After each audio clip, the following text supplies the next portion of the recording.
خدا کرے کہ میری عرض پاک پہ اترے وہ فصل گل جسے اندیشہ زوال نہ ہو، یہاں جو پھول کھلے وہ کھلا رہے صدیوں، یہاں خزاں کو گزرنے کی بھی مجال نہ ہو۔ اب آپ بننے کی کوشش کر رہے ہیں، اس طرح بن نہیں پا رہے، نتیجہ کیا ہوتا ہے کہ پھر حرام کی طرف جاتے ہیں۔ ورنہ یہ کہ جو اپارچونٹی انسان کے سامنے بھی ہوتی ہے وہ اس کو دکھ نہیں پاتی۔ کیا بات ہوئی؟ یہ ہمارے لیول کا دینا چاہیے تھا، یہ تو فاؤل پلے ہے۔ السلام علیکم ناظرین، اپنے میزبان عامر عثمانی کا سلام قبول کریں۔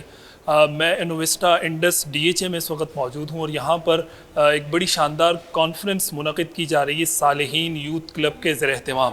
اس کانفرنس کا بنیادی مقصد کیا ہے، اس میں کون سے مہمانان گرامی تشریف لا رہے ہیں؟ میرے ساتھ اس ادارے اور اس صالحین یوتھ کلب کے ڈائریکٹر اور سی ای او جناب فیاض صاحب موجود ہیں۔ فیاض صاحب، بہت شکریہ فار انویٹیشن۔ مجھے تھوڑا سا بتائیے گا آج کی کانفرنس کے حوالے سے کیا تفصیلات ہیں، مہمانان گرامی، مقصد کیا ہے؟ سب سے پہلے تو میں آپ کا جو چینل ہے جی ٹی وی، ان کا شکر گزار ہوں کہ ماشاءاللہ آپ لوگ تشریف لائے اور آج آپ یہاں کوریج کر رہے ہیں۔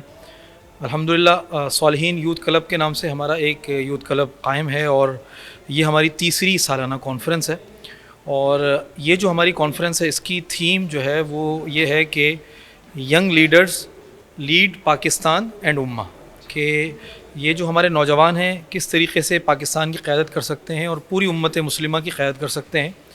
اور اسی تھیم کی مناسبت سے الحمدللہ جو ہمارے معاشرے کے بہت ہی نالجبل قسم کے لوگ ہیں، علماء ہیں، اسکالرز ہیں، ان کو ہم نے مدعو کیا ہے۔ ہمارے جو چیف گیسٹ ہیں وہ ڈاکٹر زبیر عثمانی صاحب، حضرت مفتی ڈاکٹر زبیر عثمانی صاحب، جو جامعہ دارالعلوم کرنگی کے وائس پریزیڈنٹ بھی ہیں اور بہت سارے اداروں کی سربراہی بھی ہے ان کے پاس، انشاءاللہ وہ بھی گفتگو کریں گے۔ اس کے ساتھ ساتھ ڈاکٹر ذیشان احمد صاحب جو پرو وائس چانسلر ہیں الغزالی یونیورسٹی کے، وہ بھی ہمارے چیف گیسٹ ہیں۔ اور اس کے ساتھ ساتھ مفتی فضل سبحان صاحب اور معروف کرکٹر بھائی سعید انور صاحب، اور اس کے علاوہ بہت سارے کاروباری جو شخصیات ہیں اور لوگوں کو، نوجوانوں کو موٹیویٹ کرنے والے، جیسے سعد آفریدی صاحب، ان کا بھی اس میں ہے۔ اور سیرت کے حوالے سے ڈاکٹر مفتی رشید احمد خورشید صاحب، جنہوں نے نوجوانوں سے گفتگو کی اور نوجوانوں کو اس حوالے سے فکر مند کیا کہ ہمیں اپنے نبی کریم صلی اللہ علیہ وسلم کی سیرت کو اور ان کے اسوہ طیبہ کو اپنانا چاہیے، اور اسی میں ہماری اپنی، ہمارے ملک کی اور پوری امت مسلمہ کی بقا ہے اس کے اندر۔ تو الحمدللہ یہ ایک ایونٹ ہے اور اس کا جو بنیادی مقصد ہوتا ہے وہ یہ ہوتا ہے کہ ہم نوجوانوں کو ایک پازیٹیو اور مثبت سوچ دیں، اور جو ایک منفیت اور مایوسی کی جو فضا ہے اور لوگ مایوس ہیں، نوجوان مایوس ہیں، ہم ان کو بتائیں کہ اللہ تعالیٰ نے ہمیں بہت پوٹینشیل دی ہے پاکستان کی شکل میں۔ اللہ تعالیٰ نے ہمیں ایک بہت بڑی نعمت دی، ہم بہت بڑا کام کر سکتے ہیں، اور اس ملک کے اندر جتنے مواقع ہیں اسلامائزیشن کے، اس ملک کے اندر جتنے مواقع ہیں اپنے آپ کو آگے بڑھانے کے، گروتھ کے، دیگر چیزوں کے، وہ الحمدللہ دنیا میں کسی خطے میں نہیں پائے جاتے۔ بس اس میں ضرورت اس بات کی کہ ہم پازیٹیو رہیں اور جو کرنے کے کام ہیں ہم ان کو کریں۔ اور حضور علیہ السلام نے غربت کی زندگی بھی گزاری ہے، اور ایسی غربت کی زندگی کہ ہم سوچ نہیں سکتے۔ علماء نے لکھا ہے یہ دونوں طرح کی زندگی اللہ کے رسول نے اس لیے گزاری تاکہ اس امت کے امیر کو بھی اسوہ حسنہ مل جائے اور اس امت کے غریب کو بھی اسوہ حسنہ مل جائے۔ مفتی صاحب، آج کانفرنس میں آپ آئے ہیں، صالحین یوتھ کلب کے زیر اہتمام یہ ہو رہی ہے، کیا دیکھا ہے آپ نے اس کانفرنس کے حوالے سے، کیا کہیں گے؟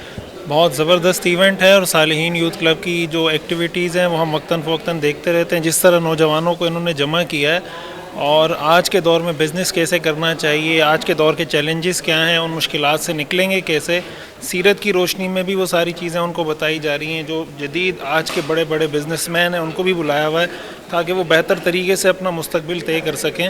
تو میں سمجھتا ہوں اس طرح کی جو ایکٹیویٹیز صالحین یوتھ کلب کی جانب سے ہو رہی ہے بہت ہی قابل مبارکباد ہیں، اور زیادہ سے زیادہ لوگوں کو اس طرح کی ایکٹیویٹیز سے جڑنا چاہیے تاکہ ہمارے نوجوانوں میں جو ایک مایوسی ہے، ڈپریشن ہے، فرسٹریشن ہے، اس طرح کی ایکٹیویٹیز سے اور اس طرح کے فورم سے امید ہے کہ وہ ان ساری چیزوں سے نکلے۔ نظریہ پاکستان سے آج یوتھ بہت زیادہ دور چلی گئی ہے، اور جس نظریے کی بنیاد پر ظاہر ہے اس دھرتی کو، اس خطے کو حاصل کیا گیا تھا، آج وہ نظریہ پاکستانی نوجوانوں میں نظر نہیں آتا۔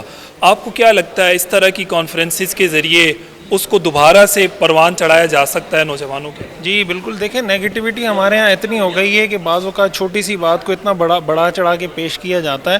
آج جو یہاں پہ اسپیکرز موجود تھے انہوں نے اسپیشلی اس پہ بات کی کہ ملک سے محبت کرنا، وطن سے محبت کرنا. جس مٹی میں آپ پیدا ہوئے ہیں اس مٹی کا انسان پر حق ہے، اس ملک کا ہم سب پر حق ہے. باقی مسائل تو دنیا کے کسی بھی ملک میں ہوں گے، لیکن ان مسائل کا ہرگز یہ مطلب نہیں ہوتا کہ ہم اپنے ملک کو، اپنی مٹی کو برا بھلا کہنا شروع کر دیں. ہمیں یہ دیکھنا چاہیے کہ اس کا حل کیا ہے. پرابلم سالونگ جو ہماری اسکلز ہیں ان کو بہتر کرنا چاہیے. اور اس طرح کی ایکٹیویٹیز میں پلیٹ فارم پر جب وہ مثبت لوگوں سے جڑیں گے تو امید ہے کہ یہ نیگیٹیوٹی کم ہوگی اور کوئی پازیٹیو ورک کی طرف آگے بڑھیں گے. بزنس کے حوالے سے ایک ہم لوگ ایک جملہ کے سنا ہوگا، یار ابھی حالات بہت خراب ہیں، حالات اچھے ہو جائیں گے نا پھر بزنس شروع کریں گے.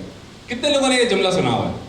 صالحین یوتھ کلب جو ہے اس کی جو تھی، جو اینول کانفرنس تھی، اس میں میرا فرسٹ ٹائم آنا ہوا اور میں بڑا امپریس ہوا. یہاں پہ جو انتظامات تھے، مقصد ان کا یہ تھا کہ کس طرح ہماری جو یوتھ ہے اس کو دین کے ساتھ جوڑا جائے اور وہ جن بھی شعبوں میں کام کر رہے ہیں ان شعبوں کے ساتھ دین کو اٹیچ کیا جائے، کلیکٹ کیا جائے. تو میرے خیال میں ان کی یہ کاوش بہت ہی قابل تحسین ہے اور لوگوں کو بھی ان کے ساتھ جڑنا چاہیے اور اس کار خیر میں شامل ہونا چاہیے. آج ہمارے یہاں مفتی صاحب تو انہوں نے بڑی خوبصورت بات کی کہ اپنی ملک جہاں پر آپ رہ رہے ہیں اس کی خیر خواہی سوچنا، اس سے محبت کرنا اور اس کے بارے میں سوچنا یہ عین دین ہے. اور بہت افسوس کے ساتھ ہمیں یہ کہنا پڑتا ہے کہ بہت سارے اس طرح کے لوگ جو ہے وہ اس خیالات کے اس خیالات میں سوچتے ہیں کہ شاید یہ دین کا حصہ نہیں ہے، جس کی وجہ سے وہ بہت سارے خیر کے کاموں سے دور ہیں. تو میرے خیال میں ہمیں پاکستان سے محبت کرنی چاہیے.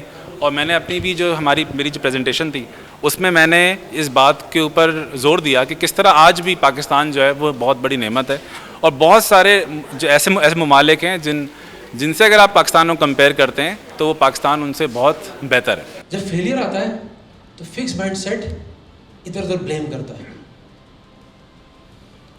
کہتا ہے سسٹم خراب ہے، ووٹنگ رگڈ ہے، فلاں چیز ہے، فلاں ہے، لیول پلینگ فیلڈ نہیں ہے.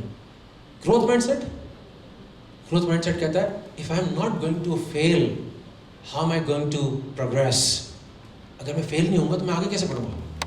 وہ کہتے ہیں نا Henry Ford, fail your way to success. میں اپنے خواب سے کٹ کر جیوں تو میرے خدا اجاڑ دے، میری مٹی کو در بدر کر دے. میری زمین میرا آخری حوالہ ہے، سو میں رہوں نہ رہوں تو اس کو بارآور کر دے. عزیزان گرامی، یہاں جو آج جس کانفرنس کا انعقاد کیا گیا اس کا بنیادی مقصد یہی تھا کہ نظریہ پاکستان کو نوجوانوں کے اندر منتقل کرنا ہے. پاکستان جس نظریے کی بنیاد پر حاصل کیا گیا تھا وہ نظریہ لا الہ الا اللہ محمد رسول اللہ تھا. آج 80 سال یا 79 سال گزرنے کے بعد اس نظریے کو کس قدر آگے بڑھایا گیا ہے، جس نظریے کے لیے وہ لازوال قربانیاں دی گئی تھی. یہ ہم سب جانتے ہیں کہ قومیں صرف جغرافیے سے نہیں بنتی بلکہ نظریات سے بنتی ہیں، اور نظریات اگر قوموں کے مستقبل کو محفوظ کر دیں، قومیں اپنی زندگی میں اپنے نظریات کو محفوظ کر دیں تو پھر ان کا مستقبل بھی محفوظ ہو جاتا ہے. ہم نے جغرافیائی طور پر بھی پاکستان کو مضبوط کرنا ہے، ہم نے نظریاتی طور پر بھی پاکستان کو مضبوط اور طاقتور کرنا ہے، کیونکہ پاکستان ہے تو ہم ہیں. خدا کرے کہ میری ارض پاک پہ اترے وہ فصل گل جسے اندیشہ زوال نہ ہو. یہاں جو پھول کھلے وہ کھلا رہے صدیوں، یہاں خزاں کو گزرنے کی بھی مجال نہ ہو.